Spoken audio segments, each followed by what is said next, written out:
The penthouse was silence wrapped in crystal. Floor-to-ceiling windows overlooked Los Angeles at dawn, the city still sleeping below, unaware that inside this tower of glass and Italian marble, the most powerful man in the city had just dropped to his knees. Emma Bianchi, age 6, lay motionless on the floor. Her lips were turning blue. The color spread like a stain across her small mouth as her chest refused to rise. Alejandro Bianchi knelt beside her, a man who had signed 43 death warrants, whose hands controlled 17 distribution networks worth $340 million, whose voice could end careers with a single word. Those hands were now trembling. Useless. Helpless. "Call the ambulance," he said. His voice sounded broken, like something that had been shattered and was only pretending to hold its shape. Marco and Luca stood frozen against the windows. Behind them, 8 federal agents had weapons drawn, their faces showing the confusion of men who did not understand what they were witnessing. 3 doctors in the corner, brought in for show, for appearance, for the negotiation that was supposed to happen, shook their heads slowly. One of them mouthed words that needed no sound. "She is gone." But she was not gone. Not yet. The bedroom door burst open.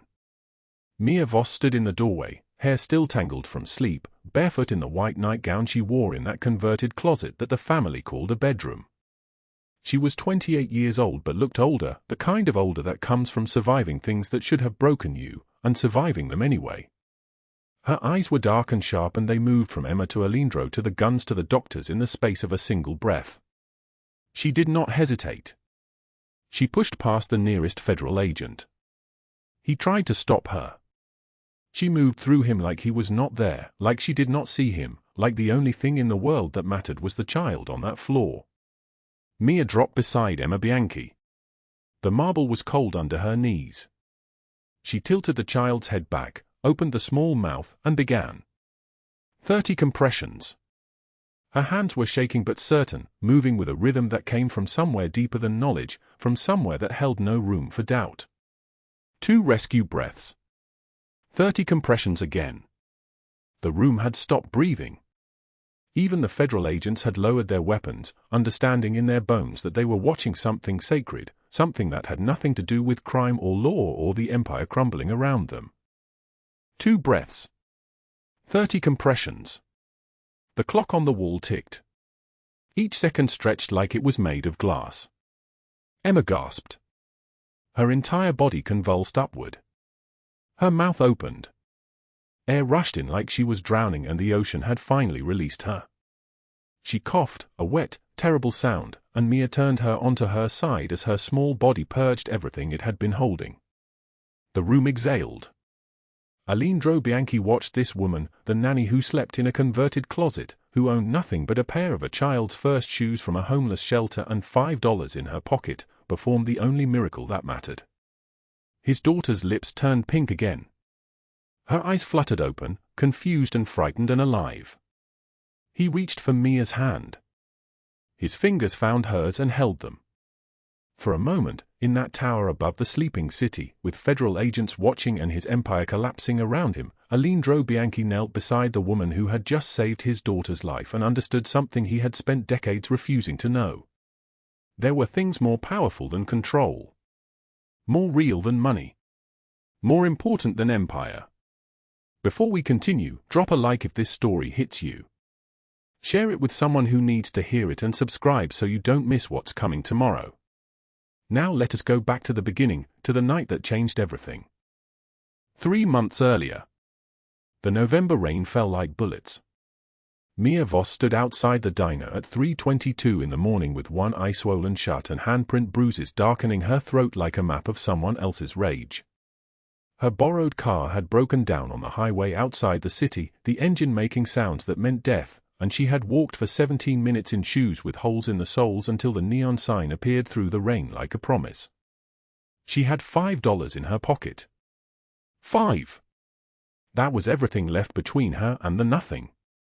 The diner smelled like coffee and grease and the particular loneliness of places that stay open when the world is sleeping. The floor was black and white checkered, worn smooth by decades of footsteps. The clock above the counter read 3:25 now. 3 minutes had passed since she stumbled through the door, dripping rain onto the floor, trying to stand in a way that did not aggravate the 3 broken ribs that made every breath a negotiation with pain. She moved toward a booth in the corner. The waitress, a woman maybe 60 years old with kind eyes and dyed red hair, did not ask questions. She just brought water and set it down with a small smile that cost nothing but meant everything. Mia Saturday. The vinyl booth was torn in places, repaired with tape that had yellowed. She ordered coffee because it was the cheapest thing on the menu. 85 cents.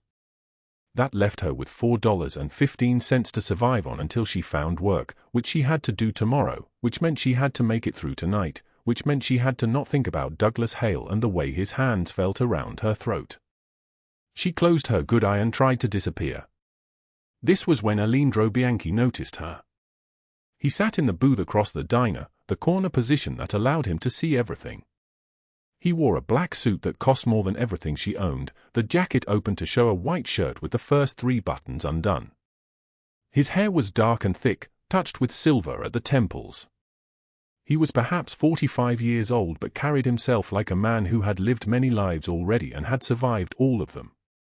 A scar ran from his left eye to his cheekbone, a thin pale line that caught the fluorescent light. His name was Alejandro Bianchi. In Los Angeles, that name meant something. It meant power. It meant that things happened when he wanted them to happen. It meant that the city belonged to him in ways that the law would never understand. He did not belong in a diner like this. Men like him ate in restaurants with no signs, in private rooms, in places where they could not be photographed.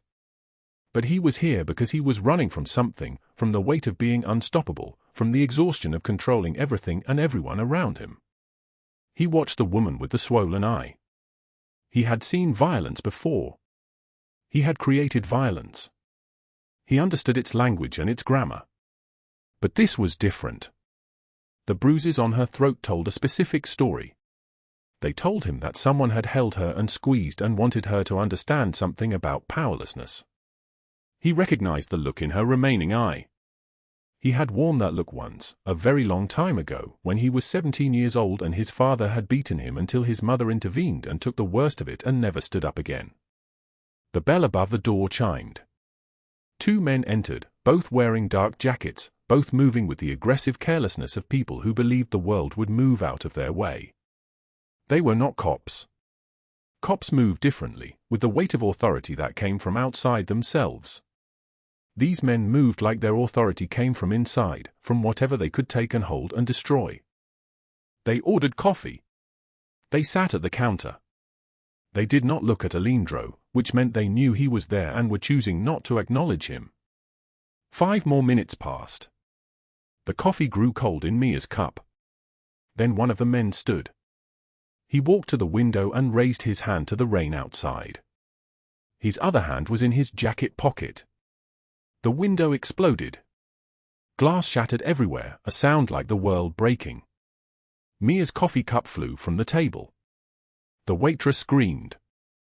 Bullets tore through the diner like something alive, like something angry, punching holes in vinyl and wood and the old register behind the counter. Alejandro Bianchi did not move. He watched. Mia Voss moved. She was not brave.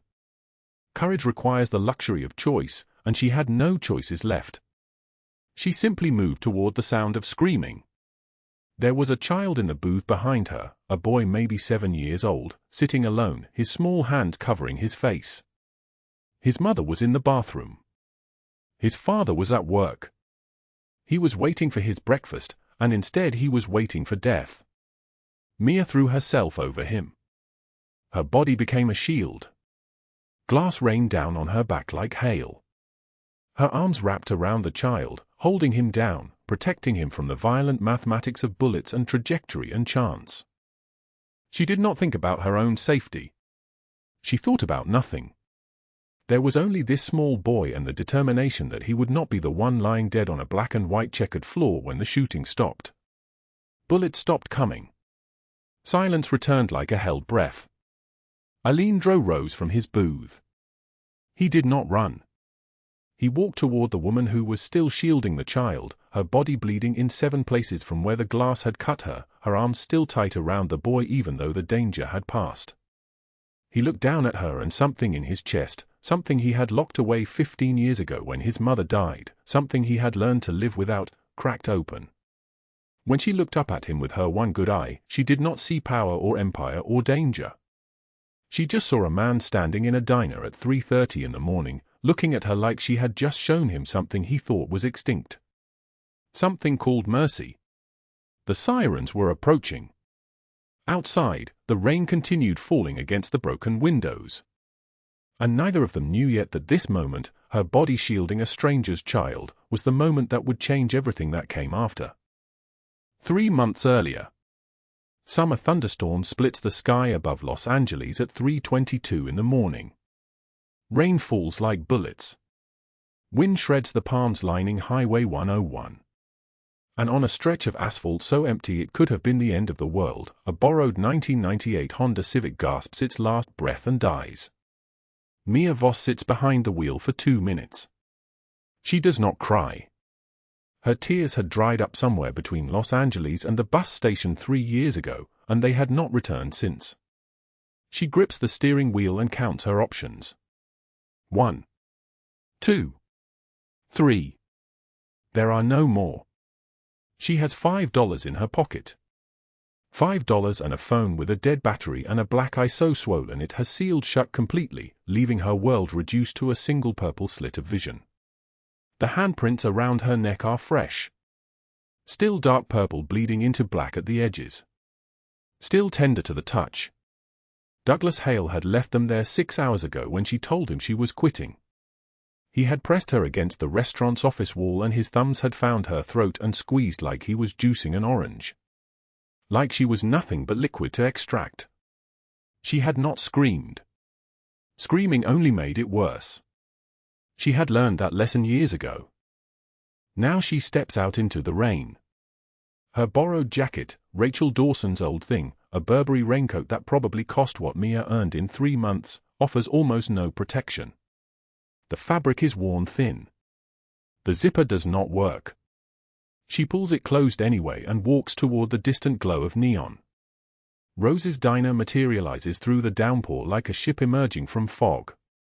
The neon sign buzzes pink and blue, open. The windows are fogged with condensation and the warmth of a kitchen running through the night. Inside, the black and white checkered floor gleams under fluorescent lights. The air smells like stale coffee and grease and something deeper, the smell of 1,000 small breakfasts served to 1,000 people who would never remember this place existed. The diner is nearly empty. 5 booths with cracked red vinyl. A counter with 6 stools. One waitress, a woman named Deb with gray streaking her blonde hair and exhaustion written across her face like a map, glances up as Mia enters, water pooling immediately around her shoes. "Sit anywhere, hun," Deb says, and then her eyes register the face and her voice shifts. "Oh. Oh, honey." Mia does not look in the mirror above the counter. She does not need to. She knows what is there. She has worn similar damage before. She moves to the counter instead of a booth and sits on a stool that squeaks when she settles her weight. "Coffee," Mia says. Her voice comes out thin, like it is traveling through water. The bruises around her throat make speaking difficult. Each word costs something. "Black. Please." Deb paused without asking questions. Good people do not ask questions when they see damage like this. They simply pour the coffee and leave you alone and pretend they did not notice. Mia wraps her hands around the mug. The heat feels like mercy. She has $4.73 left after this cup. The coffee costs $1.50. She is doing mathematics she has done 10,000 times before, distance divided by dollars, hours divided by options, survival calculated down to the cent. The bell above the door chimes. A man enters, shaking rain from his shoulders. He is tall, maybe 6'1", with the kind of build that suggests decades of discipline.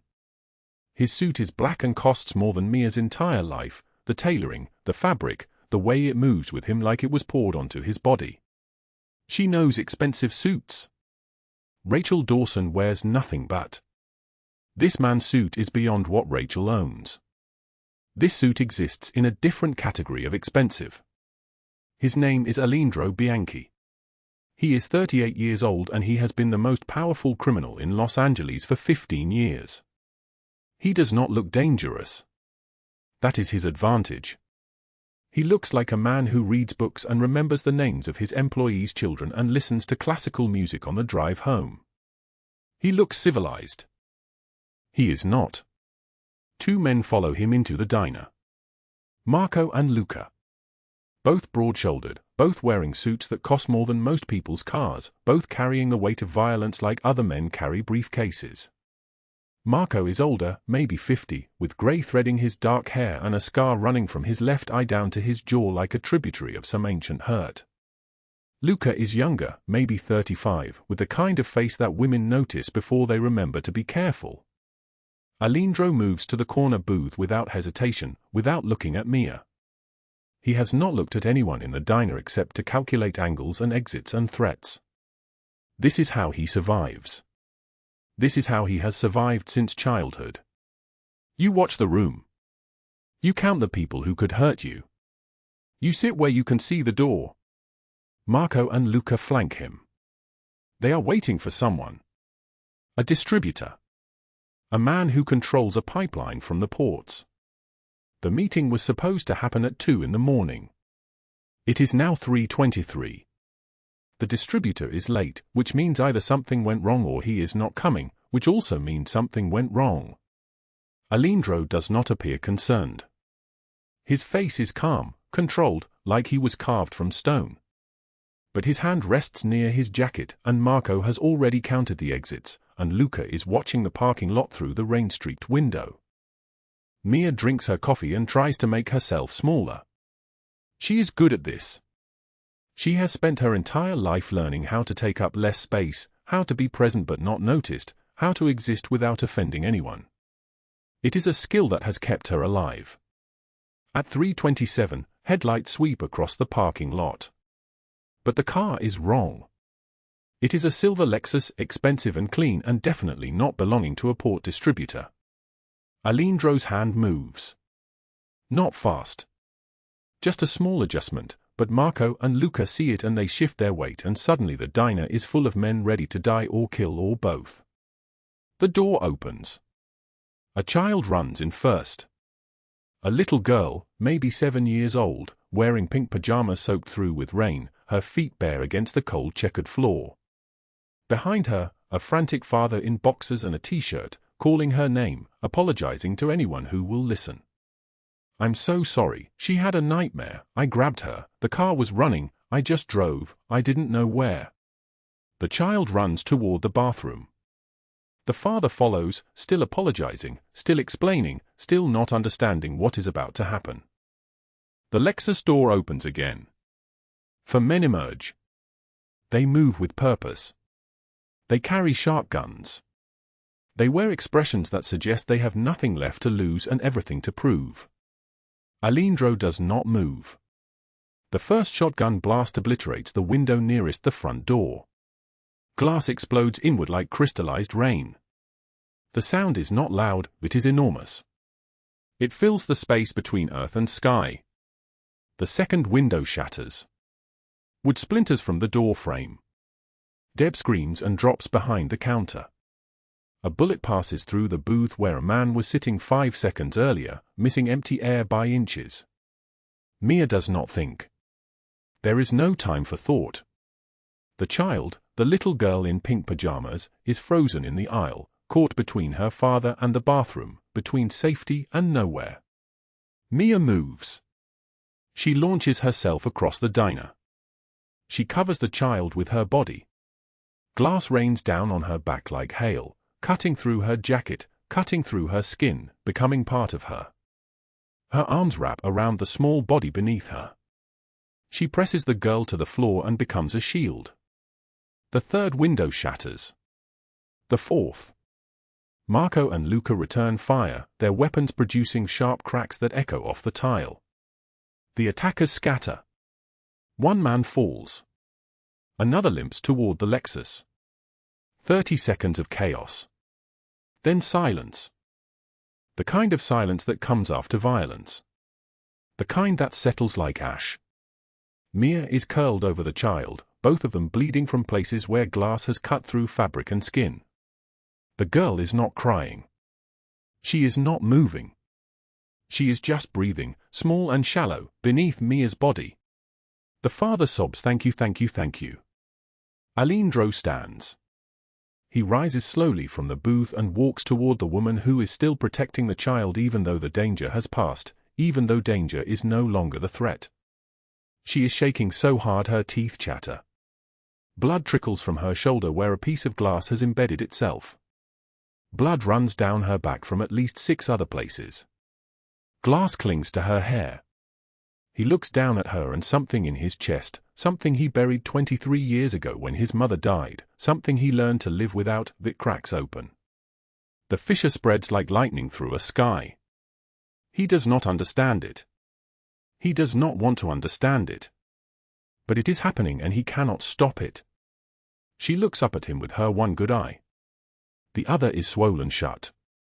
And she does not see power or empire or the man who controls half the criminal activity in Los Angeles. She just sees a man standing in a diner at 3:30 in the morning, looking at her like she had just shown him something he thought was extinct. Something called mercy. The sirens are approaching. Distant still, but getting closer.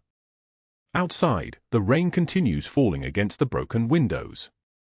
And neither of them knows yet that this moment, her body shielding a stranger's child, is the moment that will change everything that came after.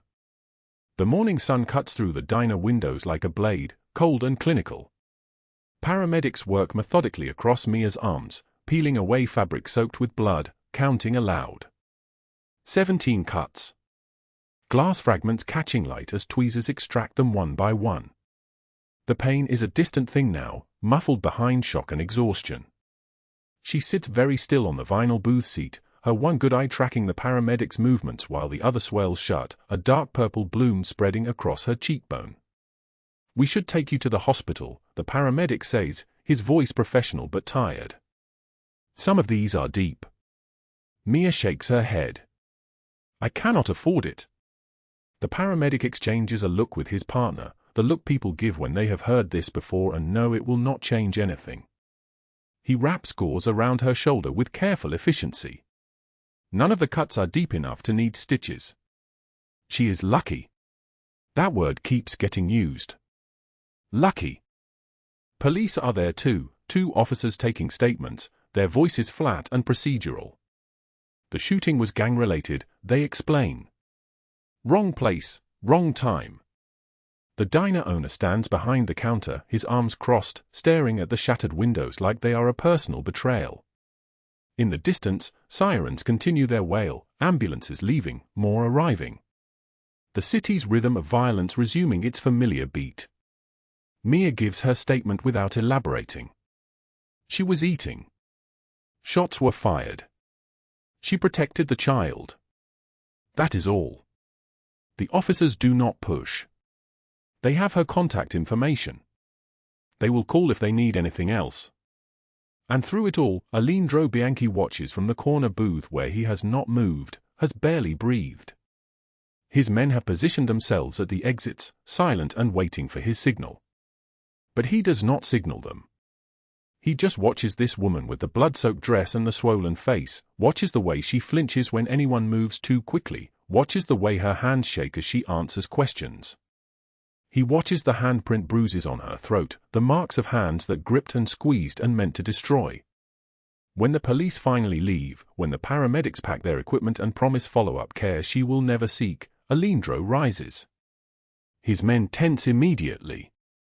But he does not walk toward them. He walks toward her. His shoes, Italian leather, worth more than 4 months of her wages, stop beside her booth.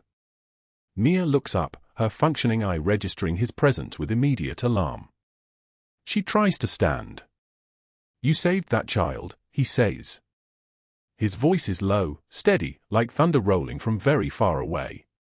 Mia's response is automatic, the response of someone trained by a lifetime of invisibility to deflect. Anyone would have. But Alejandro does not move, and his gaze does not waver from her throat.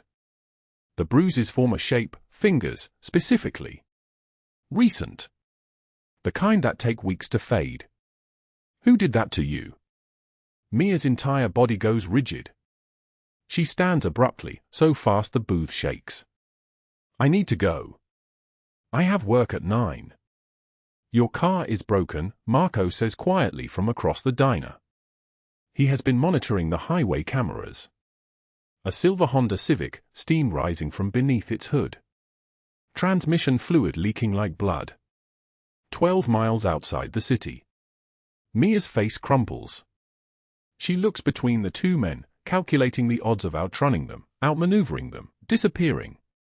She cannot calculate those odds. They do not exist. My men will drive you, Alejandro says. It is not an offer. I do not need. To the Dawson estate, he continues, as if she has not spoken. You work there. As a nanny.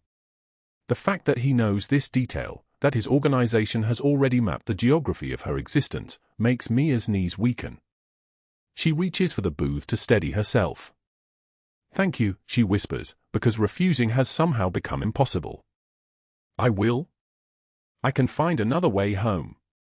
But Alejandro has already turned away, and Marco is already moving toward the door. There is no other way. There never was. The black SUV is waiting outside, engine running, doors already open. Mia climbs into the back seat and Marco pulls into traffic, navigating the pre-dawn streets with the precision of someone who knows these roads in his sleep. Los Angeles unfolds in shades of gray and amber, streetlights fading, sunrise not yet arrived. That terrible hour between night and morning when the world feels empty and abandoned. Mia clutches something in her lap. A pair of shoes. Tiny white sneakers, worn and faded, the leather cracked from years of use and storage. She touches them like a prayer, like they might disappear if she stops gripping them. Marco watches her in the rearview mirror but says nothing. What are those? He finally asks, his voice gentler than anything so dangerous should be. My sister's first pair of shoes, Mia says. She wore them when she learned to walk. I kept them. Marco nods slowly. In his world, men carry weapons.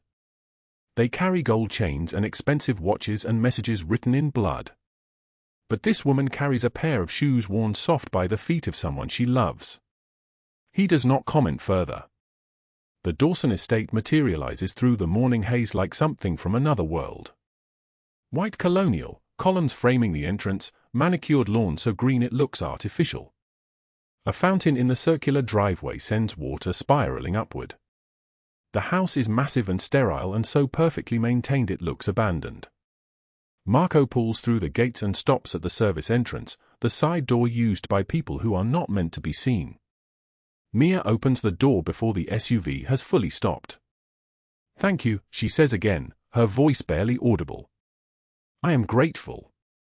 She walks toward the service entrance without looking back, those small shoes still clutched against her chest. Marco watches until she disappears inside, then he drives back toward the city, toward Alejandro, carrying information that will change everything. By noon that same day, Alejandro knows everything. His network of investigators, his sources embedded in everything from hospital records to utility companies, his ability to reach into the dark spaces where people hide their secrets, all of it focused on understanding Mia Voss. 26 years old. Former waitress at the Grandview Hotel downtown. Worked there for 18 months before being fired 4 months ago. No official record of why. But the unofficial record is far more detailed. Douglas Hale, 41, restaurant manager at the Grandview, had a history of targeting vulnerable employees, young women with no family, no safety net, no one who would listen if they complained. He kept their tips. He assigned them double shifts without overtime compensation. He cornered them in the storage freezer and made suggestions about how they could earn more money. And when Mia Voss finally told him no, when she finally tried to report him to HR, he followed her home on a Friday night and beat her so severely she spent 3 days unconscious in a shelter clinic. 3 broken ribs. Left wrist shattered in 4 places. Facial lacerations. Internal bleeding that stopped just before it became catastrophic. The shelter doctor had written in her file, pattern consistent with intentional, prolonged assault. Male assailant. Recommend police report. Mia did not report him. What she did instead was disappear. She left her apartment with 1 duffel bag. She found work through a church bulletin, live-in nanny position with the Dawson family, $400 per week, room and board included. The room was a converted closet off the kitchen, barely large enough for a single mattress and 1 shelf. But it was safe. Or she thought it was safe. Alindro discovers the rest by evening. Rachel Dawson, 48, wealthy socialite married to a venture capitalist, had known Douglas Hale since college. He was her cousin. And when he mentioned, casually, that a girl had tried to cause trouble at the restaurant, Rachel had listened with the particular interest of someone who enjoys keeping broken things in confined spaces where they cannot escape. The church bulletin that Mia had found the job posting in had been part of Rachel's charitable giving. Rachel volunteered there. Rachel had seen Mia's application before Mia had seen the job opening. Rachel Dawson had brought Mia Voss into her home on purpose. Alindro sits in his office on the 42nd floor of a building that officially manufactures medical supplies, learning that the woman who used her body as a shield for a stranger's child has been systematically trapped by 2 people who knew exactly what they were taking from her. Her dignity. Her agency. Her belief that she could control any part of her own life. Marco enters without knocking. In Alindro's organization, this is permitted only for the oldest men, the most trusted men, the ones who have been inside since before Alindro took control. She is trapped, Marco says simply. Alindro does not ask for clarification. He knows what Marco means. He has already pulled the threads on Mia Voss's existence and found them leading backward and downward, a maze with no exit except the one that requires destruction. Then we will free her, Alindro says. The words hang in the air between them, simple and final as a death sentence. Marco nods slowly. He has worked for Alindro for 17 years. He has seen him order executions with less conviction. He has never seen him take on a burden for someone outside his family. How? Marco asks. Alindro leans back in his chair. His office overlooks downtown Los Angeles, the sprawl of buildings and streets that his organization has stitched itself through like thread through cloth. Invisible. Everywhere. Inescapable. We start with Douglas Hale, he says. And then we explain to Rachel Dawson what it means to keep something that belongs to us. The rain begins that evening, the first real storm in 2 months, water falling hard and urgent against the windows of Alindro's office. He stands at the glass and watches the city transform into something darker, something that looks more like the truth underneath all its glitter. In the Dawson house, in her converted closet room off the kitchen, Mia sits on her mattress and counts the money in her bank account on an old laptop that takes minutes to boot up.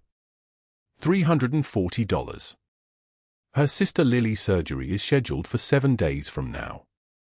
The deposit required is $85,000. Mia has been saving for 3 years, every penny from her wages, every tip not confiscated, every moment of labor extracting coins from the grip of scarcity. She was supposed to have $60,000 by now. She had made promises to herself. To Lily. To God, though she is not sure God is listening. But Douglas Hale had stolen $12,000 from her apartment the night he beat her. He had wanted to make sure she could not leave, could not report him, could not do anything but run and hide and survive in the gaps. She still owes $73,000. She has 7 days. The shoes in her lap grow heavier with the weight of impossible mathematics. Outside the converted closet that she calls home, the rain continues falling, water running down windows in rivers, transforming the city into a place where anything might happen, where the rules that normally govern probability might be suspended, where a woman with $5 in her pocket and broken bones healing beneath her skin might somehow find her way to salvation. But she cannot see that yet. She can only see the number that will not change. $85,000. 7 days. The cliff edge approaching at terrible speed. The rain hammered against the warehouse windows like fists demanding entry. Douglas Hale sat zip-tied to a metal chair beneath fluorescent lights that made his skin look like something already dead. His trembling started in his hands and spread through his entire body, a shaking that no amount of effort could stop. Blood ran from his nose where Marco had driven his face into concrete. His left eye was swelling shut. Alejandro Bianchi circled him slowly, each step deliberate, each movement controlled like a general surveying a battlefield. The black suit clung to him still damp from the rain outside.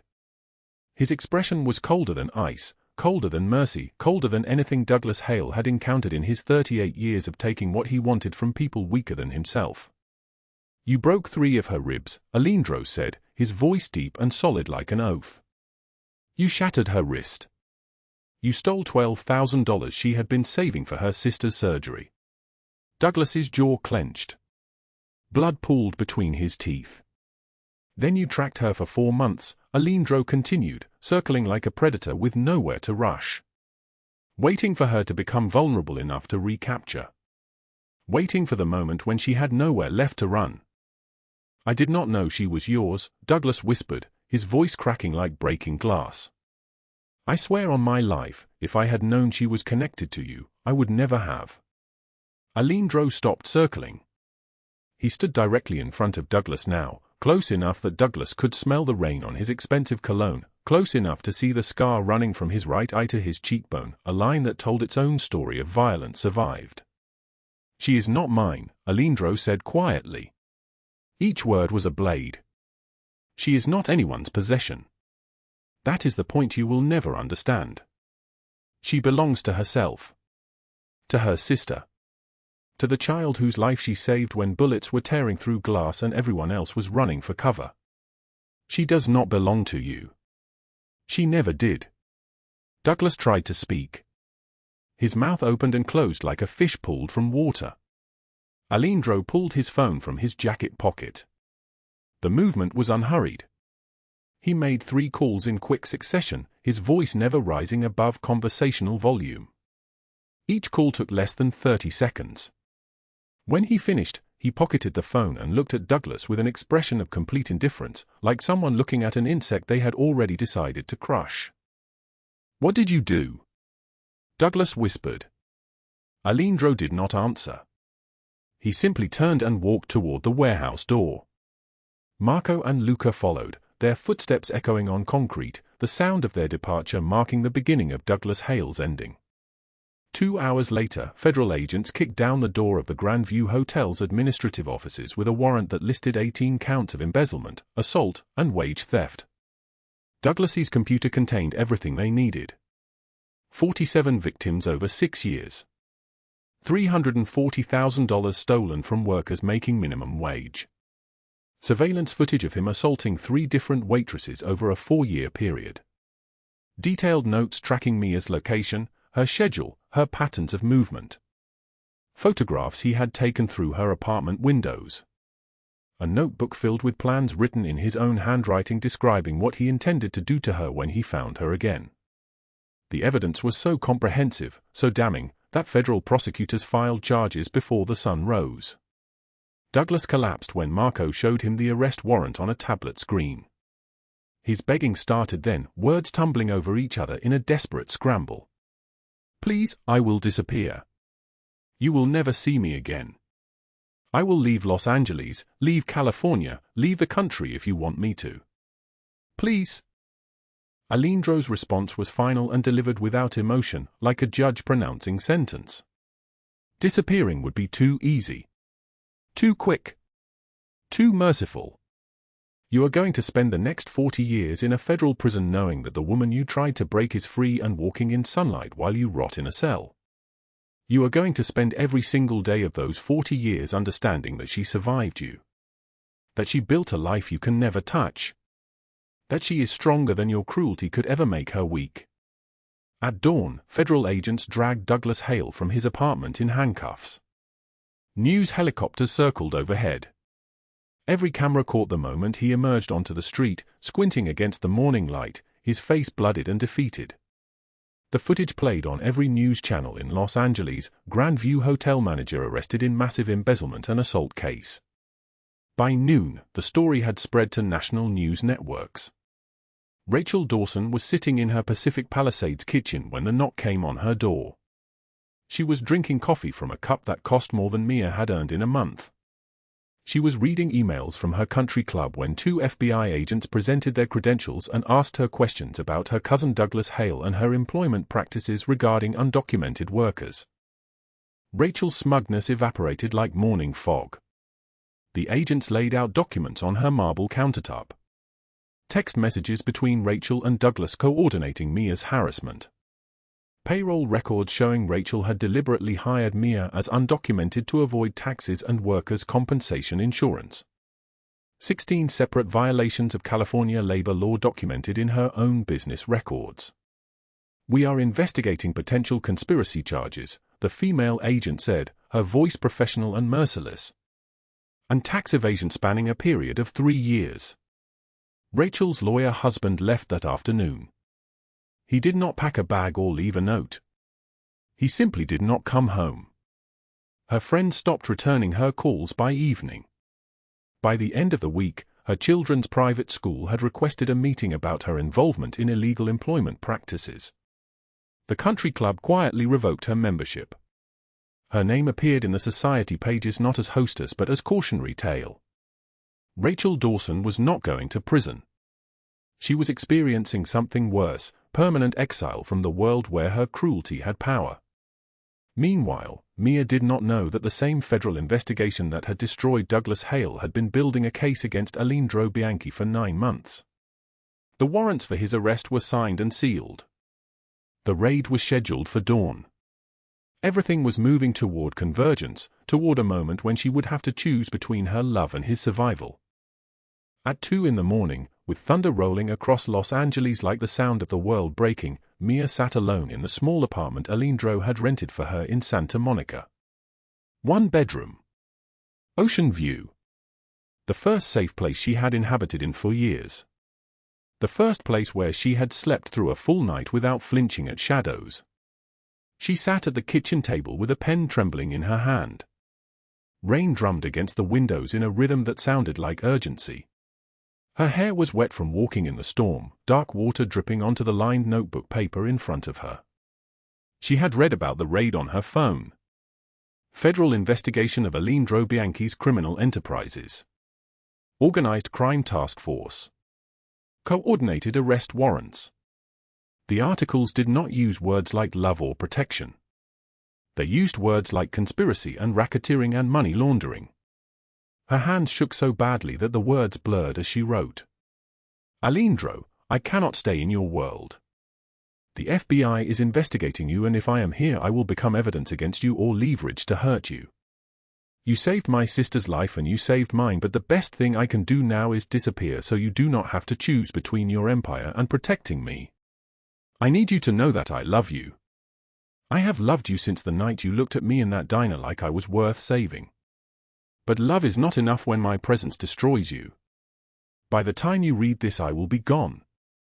Thank you for teaching me that I am not nobody. Mia. She folded the letter with shaking hands. Her tears fell on the paper, smudging the ink. She stood and grabbed her duffel bag from the closet, the same bag she had carried from the shelter 4 months ago. She placed it on the bed and began to fold her meager possessions. One child's first pair of shoes went in the front pocket, the tiny leather shoes she had kept since Emma was an infant, shoes that had traveled with her through every moment of survival. She reached for the doorknob. Something stopped her. A framed photograph on the small table beside the couch, something Alejandro's men had delivered last week. Emma, the little girl from the diner, fully recovered from her hidden heart condition, fully alive, smiling at the camera with her parents on either side of her. A note attached in handwriting that was not Alejandro's, because of you. Mia stared at this child she had saved and sank to the floor. Her body folded like paper. The sobs came from somewhere deep, from the place where she had buried all her grief and fear and love for a man who had chosen her over everything he built. The door opened behind her. Alejandro Bianchi stepped inside, soaking wet from the rain, still wearing his black suit from the late-night meeting. Water dripped from his hair. His chest was rising and falling like he had been running. When he saw Mia on the floor with her goodbye letter in one hand and her packed duffel bag beside her, something in his expression shifted. It was like watching stone become human. "You were going to leave," he said. Not a question. A statement of fact delivered in a voice that sounded fractured at the edges. Mia could not speak. Her throat had closed. Her heart was hammering against her ribs in the same rhythm as the rain against the windows. Alejandro crossed the room and knelt down in front of her, his knees touching the cold tile, his expensive suit getting soaked from the water pooling on the floor. He was the most powerful man in Los Angeles, and he was kneeling in front of her like a man soothing a lost child. "You were going to leave because you thought it would protect me," he said quietly. His hand reached out and gently took the goodbye letter from her fingers. He read the words she had written, his jaw tightening with each sentence. When he finished, he looked up at her with eyes that held something she had never seen before. Vulnerability. Raw and unguarded vulnerability. "The raid is coming at dawn," he said. "Federal agents with warrants for every crime I have committed over 23 years. I have known about it for 3 days." Mia's breath caught. "I chose not to run," Alejandro continued. "I chose not to move my money or disappear into another country or do any of the 100 things I could have done to preserve my empire. Because none of that matters anymore. You matter. Your sister matters. Emma matters. This." He gestured around the small apartment, around the space they had carved out together in the middle of his criminal world. "I chose you," he said. "A long time ago. The night you threw yourself in front of bullets meant for a child you did not know. I chose you then and I choose you now. The FBI can take everything else. They can dismantle my businesses and freeze my accounts and put me in prison. But they cannot take this. They cannot take what you mean to me." Outside, the thunder rolled across the city again. But inside the small apartment in Santa Monica, something had shifted. The storm was still raging, but for the first time, Mia was not afraid of being destroyed by it. She was strong enough to survive anything. The penthouse door swung open at 2:02 in the morning and Alejandro Bianchi stood dripping rain onto Italian marble that cost more than everything Mia Voss had owned in her entire life. His charcoal suit clung to his shoulders, water streaming down the scar that ran from his eye to his cheekbone, his jaw locked tight as a vault. Behind him, Marco moved through the darkness like a ghost, closing the door without a sound. Mia scrambled to her feet, her duffel bag still open on the floor, clothes spilling out like the contents of a life being dismantled. The goodbye letter trembled in her hand. She had not slept. Had not eaten. Had only packed and repacked the same 5 items, trying to figure out how to disappear from a man's life when that man controlled half the city. "How did you know?" Her voice, barely a whisper, shattered like glass in a storm. Alejandro's eyes moved to hers and held. "Marco has been watching your building." He crossed the room in 3 strides, his movements controlled and deliberate like always, but something underneath was breaking. "He called me when he saw you packing. He knew you would run." Mia's tears started again, the ones she thought she had exhausted hours ago. "I have to leave. The FBI is coming for you and I will not be the reason your entire empire. You think I do not know?" His voice cut through the darkness like a blade wrapped in ice. He took the letter from her shaking hands, unfolded it carefully, and read every word she had written to him. About loving him. About how her presence would destroy everything he had built. About how she had to disappear so he could fight without the liability of caring about her. His jaw tightened with each sentence. When he finished, he looked up at her with eyes that held something she had never seen before. Vulnerability. Raw and unguarded vulnerability in the face of the most dangerous man in Los Angeles. "You built everything from nothing," she whispered. "I am just a waitress with $5. He said it like a prayer, like a curse, like the most important fact in the world. A woman who threw herself in front of bullets meant for a child she did not know. A person the world said was nobody, and you made me understand that nobody is the most powerful word there is. It means you have nothing left to lose. The rain hammered against the windows. Water pooled at his feet, marking the exact spot where he stood. He reached into his pocket and pulled out a folded document, sealed with federal markings and timestamps dating back 9 months. FBI surveillance, he said quietly. 42 counts of racketeering. Money laundering across 12 states. Organized crime conspiracy with a life sentence if they convict on all charges. I have known for 3 days they were planning the dawn raid. He placed the document on the small table beside her. I chose not to run. I chose not to move my money into offshore accounts or disappear into another country or do any of the 100 things I could have done to preserve my empire. Because none of that matters anymore. Mia's breath caught in her throat. You matter, Alejandro continued. His hand reached out and gently took her face, careful not to touch any of the places that still held the marks of violence. Your sister Lily matters. Emma matters. This apartment with the walls that are too thin and the radiator that clanks at 3 in the morning and the life we have started to build together, that matters. I chose you. A long time ago. The night you covered a stranger's child with your broken body and taught me that real strength is not control. It is the courage to be saved by someone the world says is insignificant. She could not speak. Could only stand there while he held her face like she was the most fragile thing he had ever touched, which was impossible because she was the strongest person he had ever met. His phone rang. Marco answered before the second ring, his expression shifting from shock to something that looked like fear. Sir, he said, his voice tight. Emma is sick.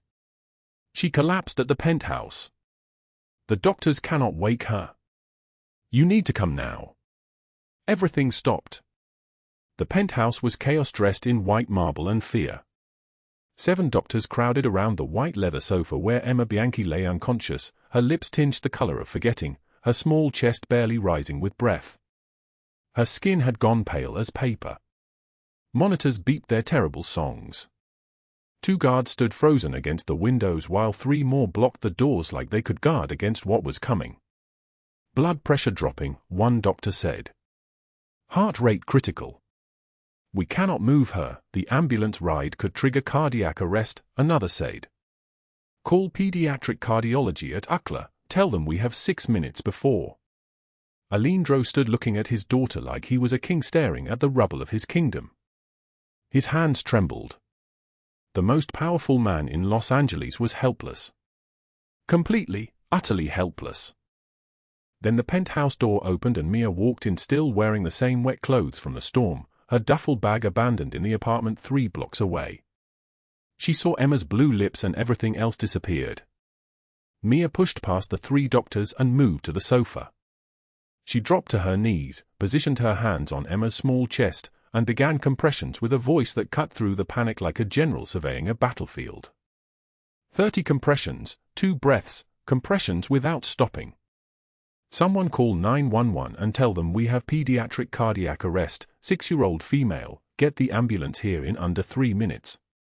Clear this space now. The doctors scrambled to obey her. Marco made the call, his hands shaking.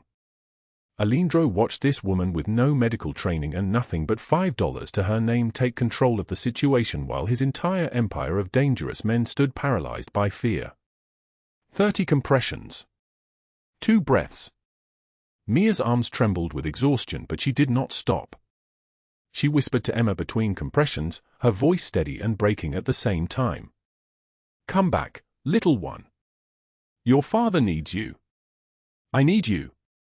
Come back. And Emma gasped. Her eyes fluttered open. The room exhaled collectively.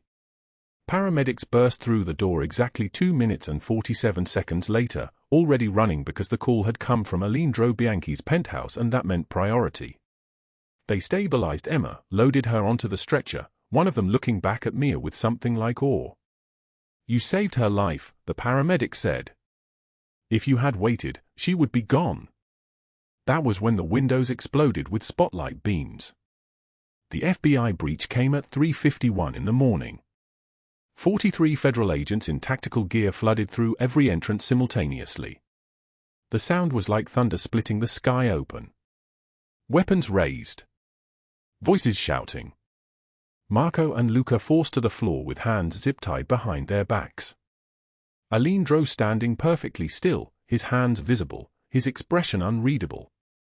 The lead agent, a woman with grey eyes and a scar of her own, read the charges like a sentencing: racketeering, conspiracy, money laundering across 12 jurisdictions, 17 counts of organized crime carrying federal sentences totaling 280 years.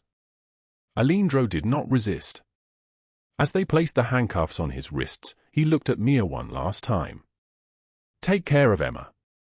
"I am not leaving either of you," Mia said, and her voice carried the weight of a promise that would reshape both their lives. At the hospital 6 hours later, Emma lay in the pediatric ICU, stable after emergency surgery to repair the congenital heart defect no one had known she carried. Mia sat in the waiting room still wearing the wet clothes from the storm, a small pair of child's shoes on the chair beside her. The first pair of shoes Lily had worn when they left the shelter. She had kept them all these years. Marco approached, exhausted and diminished without the authority of his boss. He placed an envelope in her trembling hands. "The boss wanted you to have this," he said quietly. $200,000. Secured account. For Lily's surgeries. For your life after this. Mia tore the check in half. "Tell him I am not going anywhere," she said. "Tell him I will be here when he gets out." 1 year later, Mia and Emma stood outside the federal detention center in the morning sun. Emma, now 7 and fully recovered, held Mia's hand and a drawing she had made of their family, Alejandro, Mia, and Emma standing together holding a rainbow. Mia looked at this child who had stopped breathing while the most powerful man in the city knelt helpless beside her, and she remembered everything. She remembered the diner at 3:22 in the morning. She remembered the broken woman with one eye swollen shut and handprint bruises darkening her throat. She remembered believing she was nobody. She was not that woman anymore. The storm will pass and you are far stronger than you think. If this story touched your heart, please subscribe to the channel, like and share this video with the people you love. Every comment you leave is a precious source of motivation. We wish all of you good health, a joyful life, and days filled with peace.